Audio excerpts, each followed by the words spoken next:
Bonjour à toutes et à tous et bienvenue pour cette nouvelle vidéo de l'un d'entre vous, dans un commentaire d'une précédente vidéo, m'a posé la question qu'est-ce que je pensais qu'il faudrait faire tout simplement pour reprendre la République. Alors j'ai souvenir d'en avoir parlé dans une vidéo, sauf qu'il semblerait que je n'ai pas donné de titre à proprement parler sur justement ce que je pouvais éventuellement proposer sur la chose. Certainement parce que j'ai voulu éviter de passer au crible des algorithmes et que la vidéo risque de passer pour une vidéo de tentative ou d'incitation, ce que vous voulez. D'autant plus que vous savez que actuellement les réseaux sociaux sont de plus en plus sous surveillance et le moindre propos, le moindre affirmation peut très rapidement enclencher parfois des procédures. On l'a vu récemment avec Papacito qui est actuellement en Espagne, mais il a été perquisitionné chez lui sous le coup d'une plainte pour crime contre l'humanité. Si, je vous assure, c'est vrai. Le mec, il ne fait que parler dans des vidéos. Alors, en effet, c'est le même qui s'était amusé à tirer sur un mannequin représentant l'extrême gauche.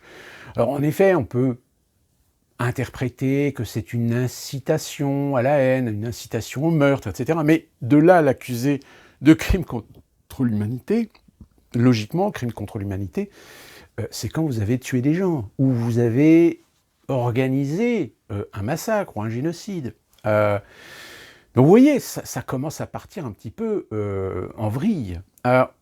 On vient d'apprendre, par exemple, que Paris l'année prochaine, évitez d'aller à Paris pendant les JO. Tout simplement parce que finalement, les Jeux Olympiques, comme je vous l'avais déjà expliqué dans les précédentes vidéos, et là, force est de constater que ça y est, on en a la démonstration, il y aura des zones, alors il y a Saint-Denis, évidemment toutes les zones où il y a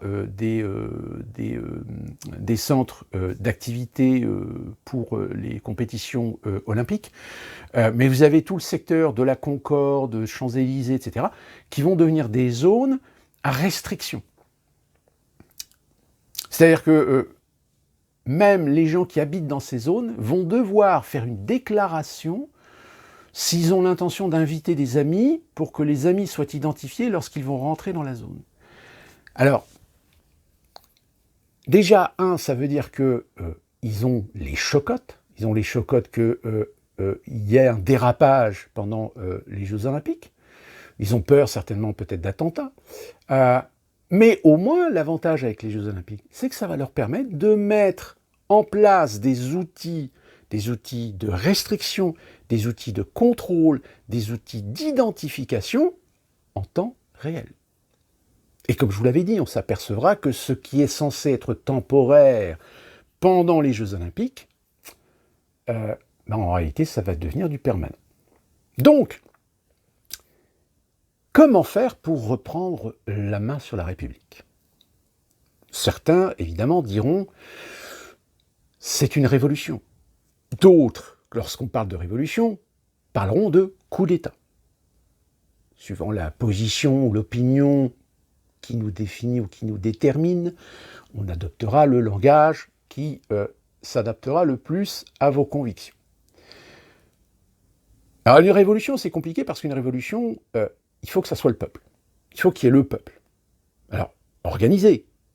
Les Gilets jaunes, par exemple, auraient pu être une amorce à une révolution. Sauf que le problème des Gilets jaunes, c'est que dès le départ, dès le 17 novembre, je crois, 2018, il y avait des gens qui voulaient organiser tout ça. Sauf que les gens, on leur a expliqué, si vous organisez ça, vous verrez débarquer à 6h30 du matin la police et on vous mettra en prison pour incitation au désordre, au désordre public, je crois.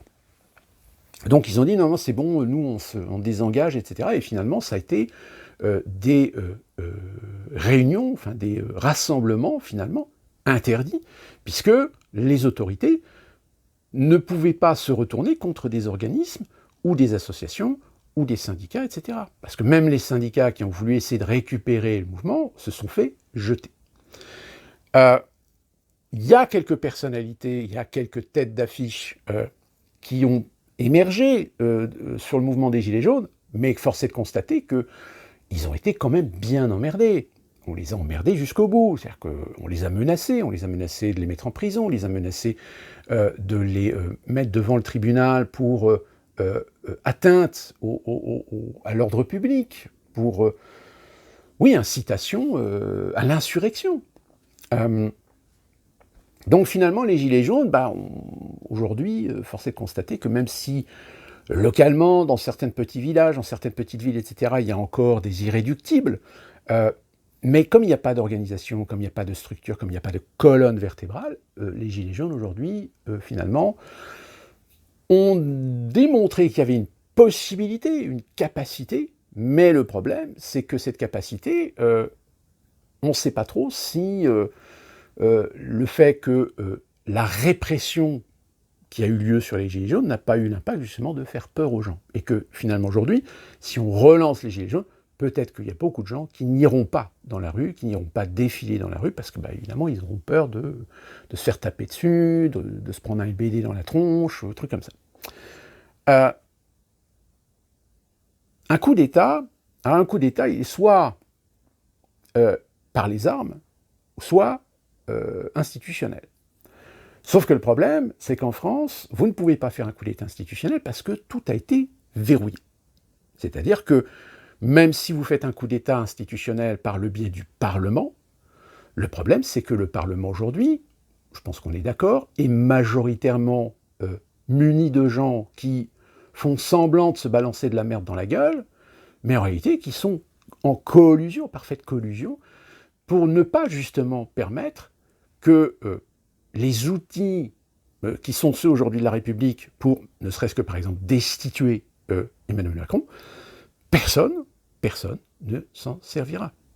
Même si certains irréductibles au sein du Parlement lancent une procédure, on l'a bien vu, contre les 49.3 du gouvernement, finalement, il n'y a personne qui a voté majoritairement pour bloquer le gouvernement. Parce que on va dire c'est la démocratie. La démocratie, c'est aussi les petits jeux de coulisses, les petits jeux d'intérêt, les subtilités, les arrivismes, les ambitions. Ça fait partie du jeu. Sauf quand, malheureusement, on en arrive à un point, aujourd'hui, le peuple en subit les conséquences. Et force est de constater, je ne vais pas revenir dessus, qu'aujourd'hui, force est de constater qu'en effet, le peuple est en train d'en subir les conséquences. Ne serait-ce qu'avec l'insécurité, les problèmes de délinquance, d'ensauvagement, mais aussi les problèmes économiques, les pertes progressives de droits du travail, dans le Code du travail, les droits fondamentaux, on l'a vu pendant la pandémie. Dans la pandémie, vous avez vos représentants qui ont voté pour suspendre vos droits fondamentaux. Donc à partir du moment où vous comprenez que qui que vous votiez, il y aura toujours en sorte de vous présenter des candidats, que ce soit à l'Assemblée nationale ou ensuite au Sénat, mais le Sénat, ce sont les élus qui votent pour le Sénat, c'est pas vous. On fera toujours en sorte de mettre en avant des personnes qui donneront l'illusion de vouloir être à votre côté, de défendre vos intérêts dans la circonscription qu'elle représente. Puis au final, on se rend compte que finalement, vous ne vous souvenez pas de son nom, vous ne le voyez jamais, puis même si vous avez envie de le voir, en réalité, vous voyez plutôt ses assistants, mais vous n'avez aucune possibilité de le voir. Alors, il y a toujours des cas d'exception. Oui, il y en a un qui est bien connu, qui est François Ruffin, qui lui est un homme de terrain, qui lui est à l'écoute du peuple dans sa circonscription. Mais le problème, c'est que pour se faire élire, il a fallu qu'il choisisse une étiquette, il a fallu qu'il choisisse un parti politique. Et il est bloqué par son appartenance à la France insoumise. Tout simplement parce que le Parlement, le Parlement n'est pas censé, de par les élus, alors les élus forment des groupes affiliés à des partis politiques, donc défendent des idéologies, défendent des programmes, défendent des politiques, mais logiquement, les représentants sont des représentants de circonscription.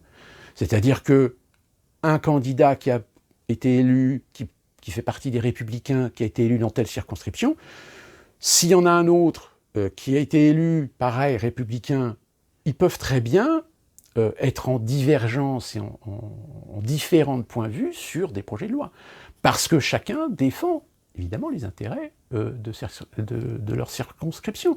Il est évident que des députés qui ont des circonscriptions plutôt aisées, dans des quartiers riches, et des députés qui sont dans des quartiers populaires, voire défavorisés, n'ont pas les mêmes centres d'intérêt, ne défendent pas les mêmes choses de la même façon. Sans parler évidemment des conflits d'intérêts idéologiques, politiques, etc. Donc c'est pour ça que normalement, à l'Assemblée nationale, ce n'est pas la ligne directrice du parti politique qui fait foi. Un élu est parfaitement en droit d'aller à l'inverse, d'aller dans le sens contraire du vent des idées de son parti politique dont il est représentant élu. Donc voilà, ça c'était pour le petit détail, mais force est de constater qu'en règle générale, dès que vous avez des députés qui sortent un petit peu du rang, on fait en sorte de les ramener dans le rang immédiatement par des menaces, etc. Donc, vous voyez, non, finalement, la République est complètement dévoyée, puisque c'est des conflits d'intérêts, c'est des influences. Donc du coup, en grande majorité, la grande majorité des Français ne sont plus représentés. Alors ce qui est dommage, parce que la République, c'est une démocratie représentative. Un Parlement, une Assemblée nationale et un Sénat. Donc, pour reprendre le pouvoir, qu'est-ce qui pourrait être fait? Dans un premier temps, évidemment, il y a une chose qui est très importante. Ne jamais, ô combien jamais, utiliser les outils de communication numérique. Ne jamais utiliser les téléphones portables. Ne jamais utiliser les réseaux sociaux. Vous en avez vu, certainement, des gens qui ont appelé à une manifestation le 14 juillet, qui ont appelé à la révolution, etc. Bon, ces gens-là, c'est des idiots. C'est des idiots parce qu'ils se donnent aux autorités, ils se donnent aux services de renseignement, et que si jamais ces gens commencent à devenir un peu trop importants, on leur tombe sur le paletot. C'est le cas, je vous ai donné tout à l'heure en début de vidéo, de Papacito. Papacito tient des discours assez corrosifs, sauf que le problème, c'est que ces discours corrosifs, sur les réseaux sociaux, ils s'exposent évidemment à une surveillance, à une identification de ce qu'il est. Donc, si vous voulez organiser une révolution, si vous voulez organiser un coup d'État, il est évident que vous ne devez absolument pas utiliser les outils numériques. En matière de structure, faire finalement comme on a fait pendant l'occupation allemande pendant la Seconde Guerre mondiale, c'est-à-dire créer des cellules actives, ou des cellules passives, mais le tout rassemblé, regroupé. Je rappelle, pendant la Seconde Guerre mondiale, De Gaulle a essayé d'unifier le réseau parce que les différentes cellules de résistance qui existaient en France étaient souvent des cellules, parfois muées par des idéologies politiques, et parfois certaines cellules ne s'entendaient pas et n'arrivaient pas à se coordonner. De Gaulle savait que ceux qui étaient les plus efficaces, ceux qui étaient les plus efficaces, c'était les communistes. Donc c'est pour ça que De Gaulle a caressé dans le sens du poil les communistes, ou les réseaux communistes de résistance, parce qu'il savait que sans eux, il ne pouvait pas organiser, il ne pouvait pas structurer la logistique même de la résistance. D'où la raison pour laquelle il envoyait des gens pour négocier, pour discuter, etc., comme celui qu'on connaît le plus, qui est Jean Moulin. Donc il faut une structure. Cette structure doit tourner autour d'un noyau. Le noyau, comme je vous l'ai dit, c'est plus communément ce qu'on appelle le comité de salut public. Ce comité de salut public, c'est un ensemble de membres, alors un ensemble de membres qui se connaissent, qui sont affiliés aux mêmes ambitions, aux mêmes désirs. Après, c'est une question de sécurité. Soit ces membres ne se connaissent pas, ils se connaissent par des surnoms, ils se connaissent par des pseudonymes, ce qui assure une sécurité que si jamais l'un des membres tombe, il n'entraîne pas l'ensemble de la structure. Bon, après, c'est une question de choix. Donc ce qui est plus avantageux, c'est de faire en sorte que les individus qui sont au sein du comité de salut public ne se connaissent pas. Qu'ils se connaissent par des pseudonymes, avec des outils de communication sécurisés. Alors, les outils de communication sécurisés, je vous ai dit tout à l'heure, ne jamais utiliser aucun outil numérique, quel qu'il soit, ne pas utiliser les réseaux sociaux, ne pas utiliser de téléphone, etc. À l'exception, si vous le voulez, d'utiliser le dark web, mais pour ça, il faut que vous ayez, tout du moins, il faut que chaque membre du comité de salut public possède les compétences, les connaissances, ou au moins quelqu'un qui puisse travailler à son intérêt sur le dark web, avec des trucs cryptés, etc. Ou sinon, mettre en place une structure de telle manière à pouvoir utiliser potentiellement des réseaux sociaux, mais sous couvert de comptes totalement anodins. C'est-à-dire que ça peut être, par exemple, une personne qui a un compte Facebook, à qui on demande si ça ne la dérange pas, ou même à la limite, utiliser un compte Facebook, c'est-à-dire qu'on focalise le compte Facebook sur l'ensemble des membres du comité de salut public, et en disant, voilà, on va utiliser ce compte-là, on va utiliser des commentaires pour faire passer des messages, évidemment, codés, de telle manière à ce que ça passe complètement anodin, que ça n'éveille aucun soupçon de la part des services de renseignement français. Donc après, voilà, c'est toute une organisation, mais encore une fois de plus, on ne propose pas, on ne présente pas, on ne fait pas la promotion, on ne vend pas un projet de révolution de coup d'État sur les réseaux sociaux. Ça, c'est négatif. Après, tout est une question de structure. Vous avez donc le noyau principal, le comité de salut public, auquel est rattaché des cellules. Ces cellules, elles aussi, exactement sur le modèle des terroristes islamiques, chaque cellule ne se connaît pas.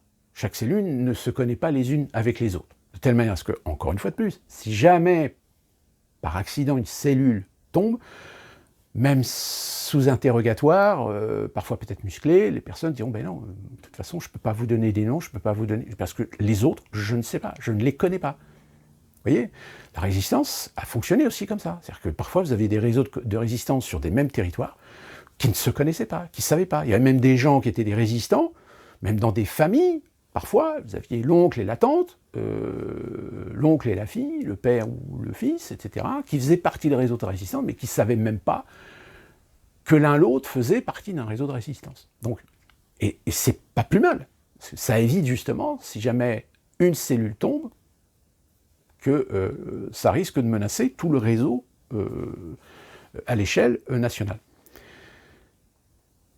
Donc cette structure-là, c'est quelque chose qui peut être constitué. Mais, j'ai envie de dire, le problème, vous allez me dire, oui, mais pour faire une révolution, comme je vous l'ai dit, par les institutions, c'est pas possible. Voilà, il faudrait qu'il y ait une majorité de députés qui soient en collusion pour surprendre tout le monde et aller au contact contre les institutions, contre le pouvoir exécutif et contre le président. Mais ça, je vous le dis, c'est... Vous oubliez, c'est pas possible. Donc forcément, coup d'État, révolution, armée.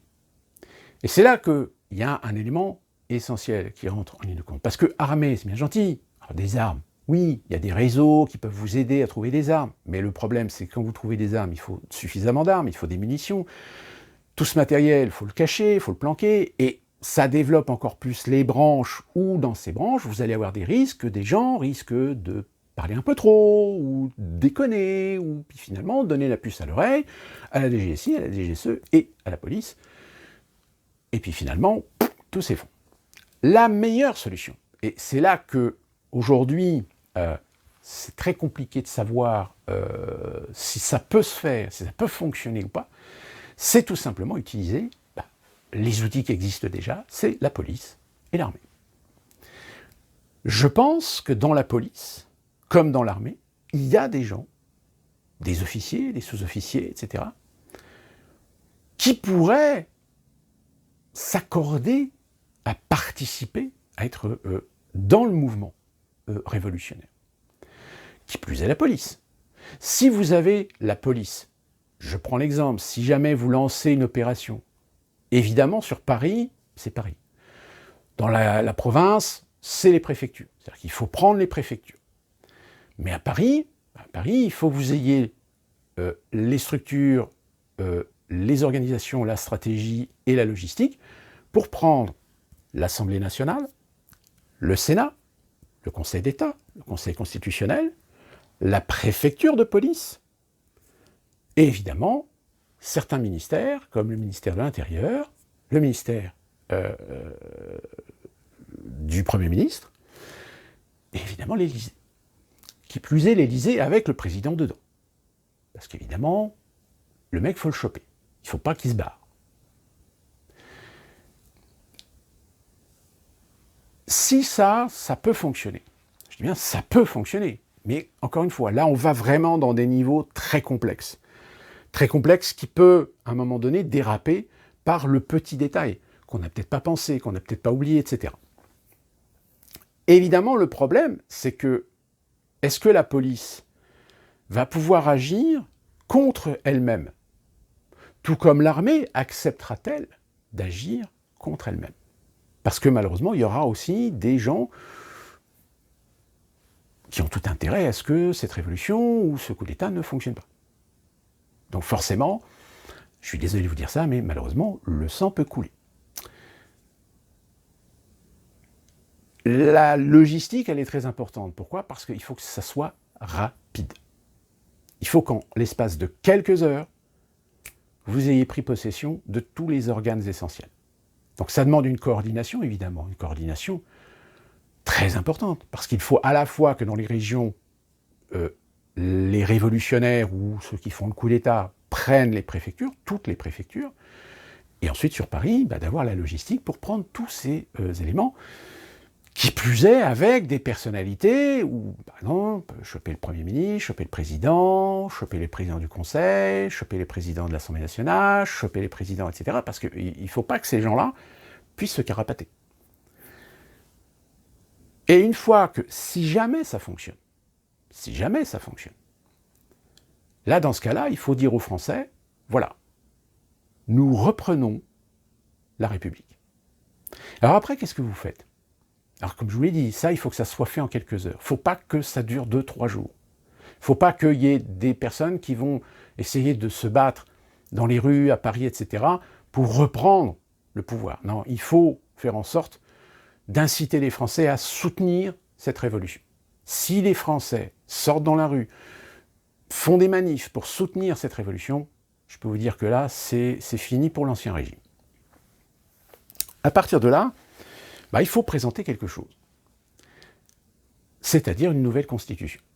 Alors évidemment, quand je dis nouvelle constitution, ce n'est pas une 6e République, parce qu'il ne faut pas faire un copier-coller avec une 5e République, dans laquelle vous avez des textes, des lois, des décrets, qui protègent des gens dans leur trahison.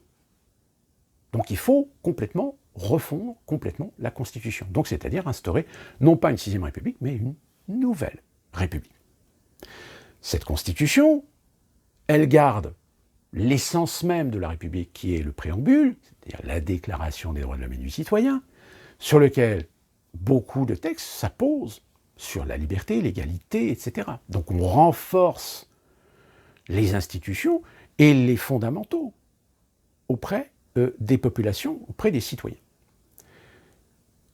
On peut imaginer dans cette Constitution, par exemple, de changer le mode de scrutin, ou le système même, par exemple, pour le Sénat. C'est-à-dire, alors ça c'est mon opinion personnelle, je trouve qu'aux États-Unis, les Américains votent pour la Chambre des représentants, qui est l'équivalent de l'Assemblée nationale, et le Sénat, qui est l'équivalent du Sénat. Sauf qu'ils votent pour le changement des sièges sur l'ensemble de la Chambre des représentants. Par contre, pour le Sénat, c'est un renouvellement des 2/3.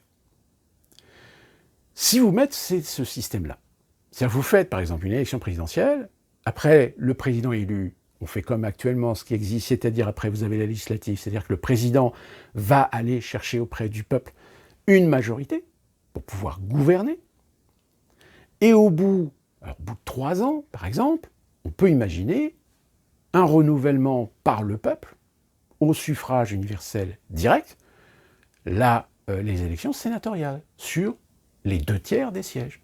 De telle manière à ce que, ainsi, les Français soit confirment leur confiance au gouvernement et au président en place en redonnant la majorité au Sénat, ou au contraire, puisque je rappelle, on renouvelle les 2/3, ou alors, en effet, le président perd la majorité au Sénat. Ce qui est un système pas trop mal. Alors, après, on ne va pas faire comme ce qu'on faisait avant, c'est-à-dire que s'il perdait la majorité, on faisait un gouvernement de coalition ou une cohabitation, etc. Non, on met en face de ses responsabilités le pouvoir exécutif. Alors après, on peut imaginer, en effet, des structures ou des limitations de pouvoir. On peut permettre à l'État de continuer à fonctionner sur le plan interne, mais en revanche, sur toutes les décisions internationales, géopolitiques, là, c'est verrouillé.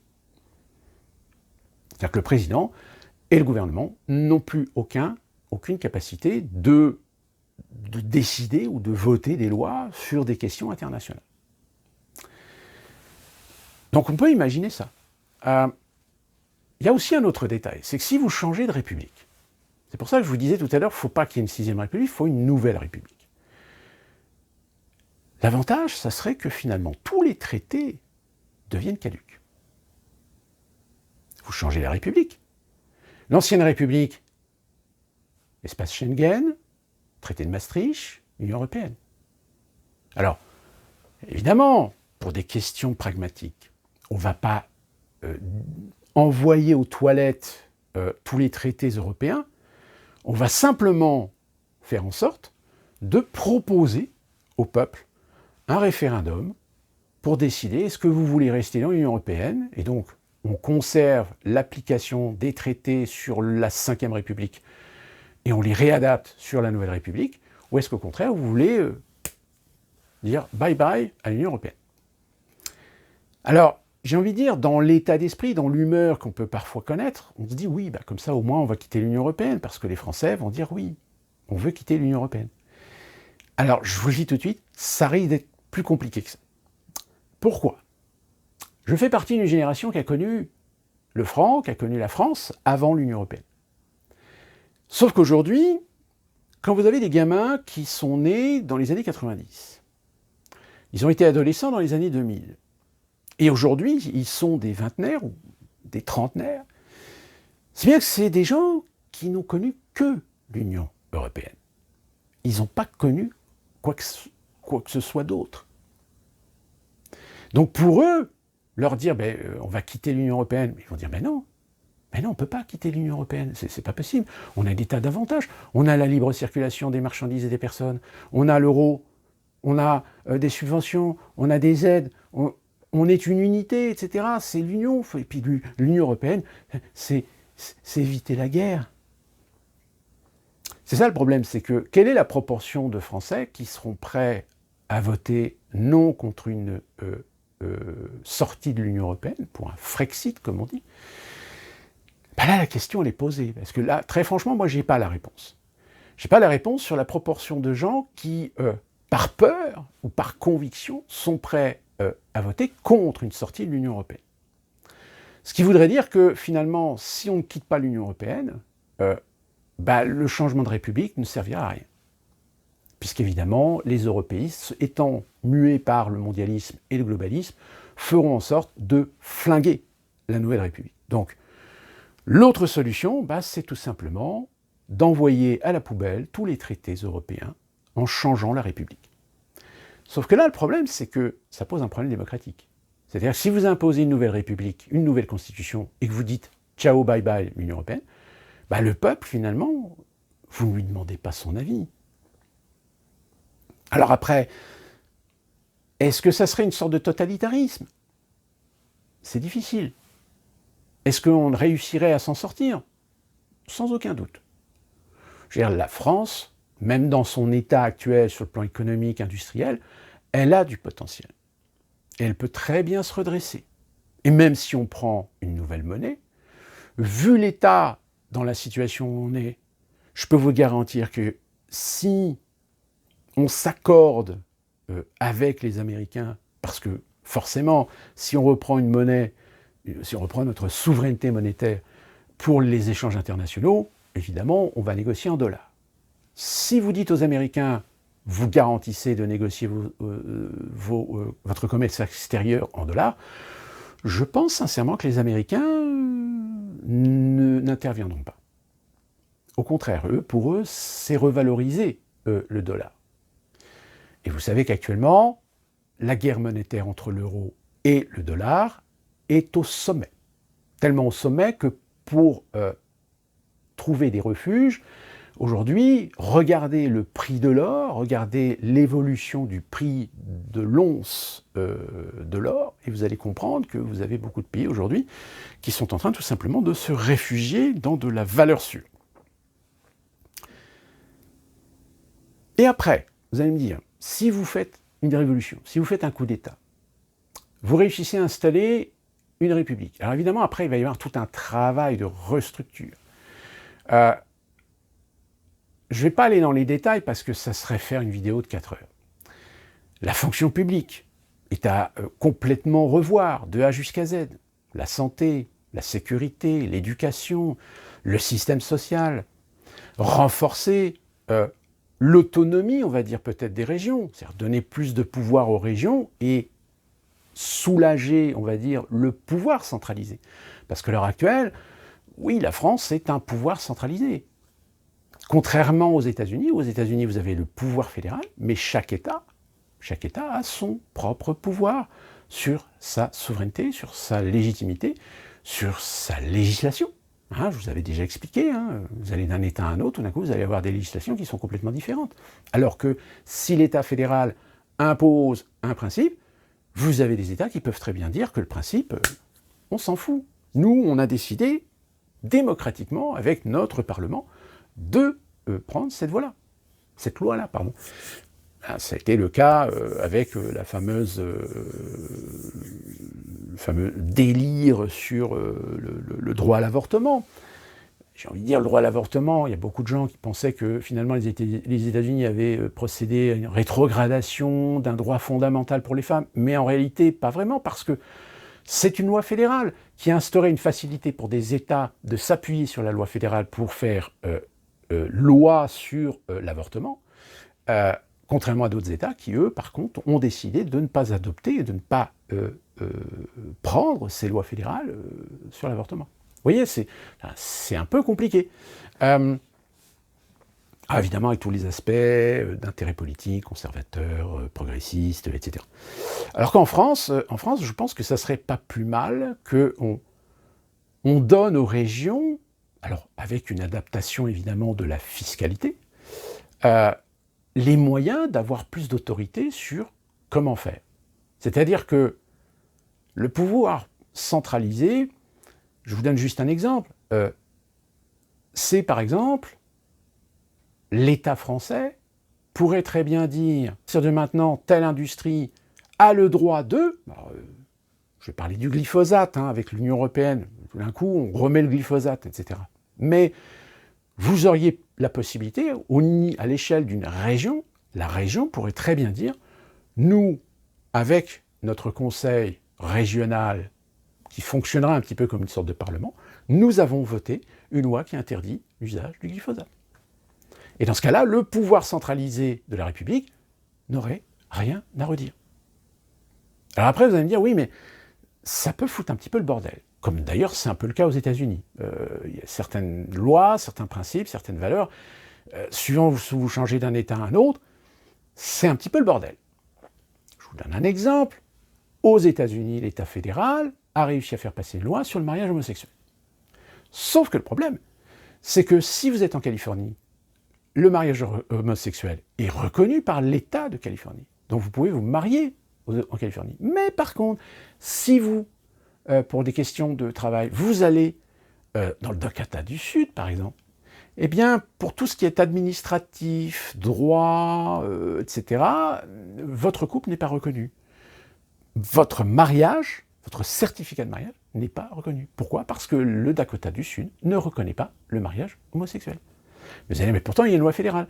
Mais encore une fois de plus, comme je vous l'ai dit, s'il y a une loi fédérale, un État peut très bien aller au sens contraire d'une loi fédérale en votant sa propre loi. Alors, voilà, j'autorise bien le fait que ça peut être un petit peu le bordel au bout d'un moment. Mais on peut tester des choses, on peut réfléchir à des choses. Et là, c'est le rôle finalement de gens qu'on appelle des législateurs, des experts en constitution, etc. Donc là, ça sort complètement de mon domaine. Moi, ce que je vous donne là, c'est juste certains principes qui pourraient éventuellement être à la réflexion. Mais encore une fois, je vous le dis, il y a des éléments très importants sur lesquels vous ne pouvez pas passer à côté. C'est que si vous organisez une reprise du pouvoir, une reprise de la République au nom du peuple, il y a des organes avec lesquels vous ne pourrez pas passer à côté, c'est la police et l'armée. C'est-à-dire qu'il vous faudra réussir à convaincre au moins une partie de ces organes d'État de suivre finalement l'insurrection contre le régime de la République, de la Ve République. Donc voilà ce que je pouvais vous expliquer sur comment éventuellement on pourrait faire ou changer le régime. Avec une multitude de détails, n'hésitez pas sur les commentaires, proposer éventuellement vos idées, parce que c'est un sujet très très vaste. Là, je vous donne simplement des grandes lignes. Dans la Constitution, on pourrait changer les statuts des régions, des départements. Dans la nouvelle Constitution, on pourrait protéger l'intérêt des peuples, de telle manière à ce que aucun gouvernement, aucun président ne pourra modifier sans un référendum les statuts même de la Constitution pour intégrer une association, une communauté européenne, etc. Parce que je rappelle, c'est ce qui s'est passé, ça a été une trahison, ça a été une haute trahison. Quand le peuple français, en 2005, a voté non à la Constitution européenne, qu'est-ce qu'a fait Sarkozy 2 ans plus tard? Sarkozy a réuni le Congrès, et le Congrès, ils ont signé le traité de Lisbonne, qui était en fait la constitution que le peuple avait refusée avant, ils ont changé 2,1 points, mais c'est une haute trahison. Le peuple s'est exprimé contre, mais finalement, ils y sont allés au forceps. Donc ça, c'est évidemment l'événement le plus important. Et vous remarquerez d'ailleurs que depuis, il n'y a plus jamais eu de référendum. Depuis, on n'a jamais demandé son avis sur des questions importantes aux Français. Et souvenez-vous, avec la vidéo que je vous ai faite sur la révision des traités européens, normalement, la France, s'ils lancent le projet, s'ils aboutissent au projet, normalement, tous les États membres doivent demander leur avis au peuple par référendum. Sauf qu'à mon avis, ils ne le feront pas. Ils feront, suivant les structures démocratiques de chaque pays, dont la France. Je rappelle qu'en France, vous avez vos représentants, l'Assemblée nationale et le Sénat, et un président qui voudrait changer quelque chose d'important, voire même remettre en question la souveraineté du peuple ou l'indivisibilité du peuple français, pourrait très bien s'amuser à passer par le Parlement pour... Comme ça passe comme une lettre à la poste. Et l'opinion ou l'avis du peuple, on n'en a rien à carrer. Et donc depuis 2005, sur certains sujets, je rappelle, en 2016 par exemple, vous avez François Hollande qui a vendu la carte bleue et le chéquier à la Commission européenne. Si bien que maintenant la France, quand elle fait son budget, elle est obligée de présenter le budget à la Commission européenne, et la Commission européenne fait des recommandations, mais en réalité, c'est pas franchement des recommandations, c'est quasiment, je te dis de faire ça, tu non, puis ça, c'est pas d'accord, ça, faut que tu changes, etc.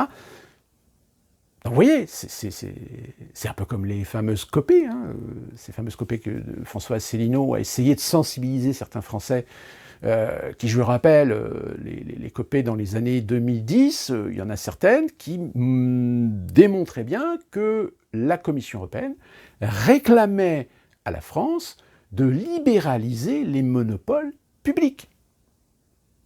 D'où la raison aujourd'hui pour laquelle vous avez l'éducation, la sécurité, la santé, qui sont dans un état déplorable. Puisque l'objectif, c'est de détruire ces organes de fonction publique. Le jour où on dit aux Français, ah ben voilà, il n'y a plus d'argent, voilà, c'est une catastrophe, on ne peut plus assumer, etc. Je rappelle aujourd'hui, tiens, il y a une affaire là, d'un vieux monsieur qui, par les réformes de la sécurité sociale, etc., le mec, il n'a pas les moyens de s'acheter des médicaments pour son cancer du poumon. Donc le mec, il va arrêter de se soigner, donc forcément, il va mourir. Et on est en France. La France, qui est quand même le modèle de système de santé qui est considéré comme le plus juste, le plus social. Sauf qu'il l'est de moins en moins, puisque des gens aujourd'hui vont peut-être mourir parce qu'ils n'ont pas les moyens de payer les suppléments, les bonus, les malus, etc. Parce qu'ils n'ont pas les moyens, parce qu'ils n'ont pas d'emploi, donc ils n'ont pas les moyens de se payer une mutuelle complémentaire, donc et vas-y que je te réduise le remboursement de 80 à 60%, tel médicament, telle intervention, tel spécialiste, etc. Mais il y a un moment donné où quand vous avez des personnes à la retraite qui touchent à peine 900 € bruts par mois, comment voulez-vous qu'ils se soignent? Ils ne peuvent pas, ils n'ont pas les moyens. Alors je parle évidemment de ceux qui n'ont pas de complémentaire. Contrairement par exemple aux États-Unis, à partir de 64 ou 67 ans, vous avez le bénéfice de ce qu'on appelle le Medicare. Le Medicare est une couverture nationale pour les personnes âgées. Donc les personnes âgées n'ont plus la nécessité de payer une assurance santé privée. Parce que c'est Medicare qui les prend en charge. Bon. Alors par contre, attention, dès que vous avez des soins à faire importants, une opération, etc., vaut mieux avoir encore une assurance santé privée parce que Medicare ne rembourse pas forcément tout, et en plus de ça, c'est pas une assurance santé qui couvre tous les hôpitaux, tous les médecins, etc. Il y a certains hôpitaux, certaines sociétés, certaines compagnies d'assurance santé qui n'ont pas d'agrément avec Medicare. Et je peux vous dire, je sais de quoi je parle parce que ma femme travaille sur des dossiers justement de problèmes de compatibilité, de problèmes d'accord, de contrat avec Medicare. Et je peux vous dire que c'est un casse-tête chinois absolu. Donc voilà un peu ce que je pouvais vous dire sur l'idée, je dis bien l'idée, je ne fais pas la promotion, je dis l'idée de ce qui pourrait être censé pour tout simplement reprendre les rênes de la République au nom du peuple. Mais vous comprendrez, comme je vous l'ai dit, après, il y a des détails. Il y a des détails, il y a des choses importantes à savoir, etc. De telle manière à éviter de finalement de voir l'œuf tué, enfin le poulet tué dans l'œuf, ou l'œuf, enfin, je ne sais plus l'expression.